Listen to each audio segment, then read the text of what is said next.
India की लेबा diversity सिगी homogeneous होने होने बगी tendency से मांगी लाइबा regime सिगी ideology की चाना बर reflection अमने institution न तो वरकमी अनी शुभदना हंजन scandal तो अकांदा यंग तो से मांगी governance की failure चुम्बम चु यावरी बगी लिसिंग साथ मांगी पुंसी से साना बदम तो से मसी मथौ तादे न खनबगी अदुमगी attitude अम यावने दना अखोय मसी condemn तो अम मथौ ताय Dais LinkedIn Biriba Kogi Congress Ki Luching Sing Sung Lakri Miam Punama.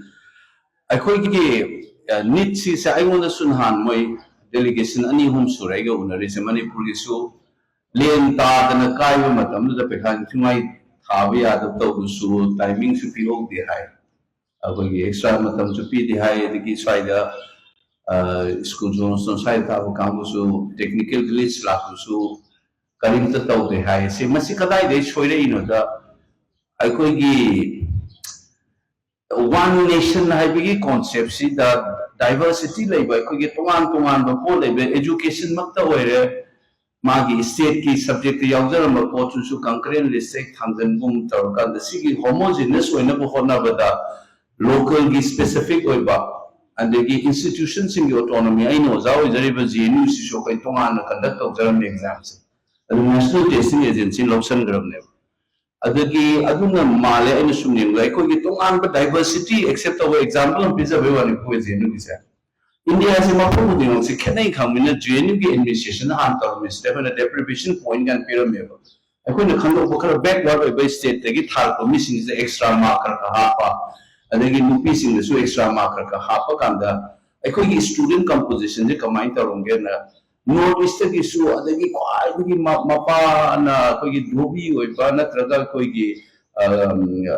vegetable vendor from macha masu ho yam yaura me baje no se sige social diversity se recognize ro NTN eglo gi bidai de se mapam amagi mi gumba adu mana dominate aure koi manipur satra ga isi huji changat pa se amma ni de ko je no da Northeast ki wala se am ta se classic example se कोई diversity labour पोसी the homogeneous होने वो होना बगी tendency में यार होगा तो कि पौने पर नीचे जो तो कि reflection है तो ना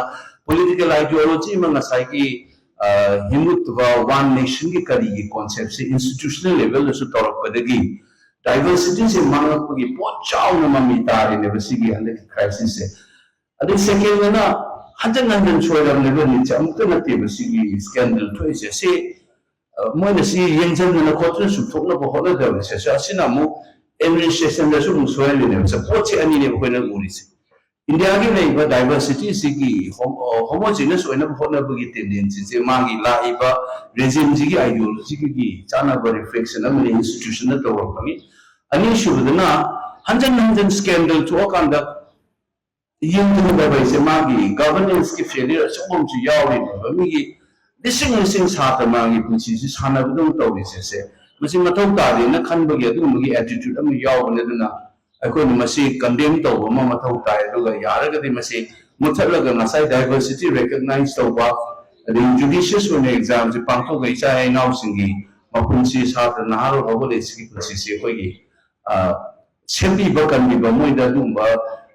injustice तो से तो से फरबने aduna handaki mayam na protest tawriba ko gi party na su all india gi level da tawrise masi gi movement se ngasi khakta na ta bidan si kanjal laga system ji hongo pama changi haibase ai masi thamjaraga iswa sum tension jara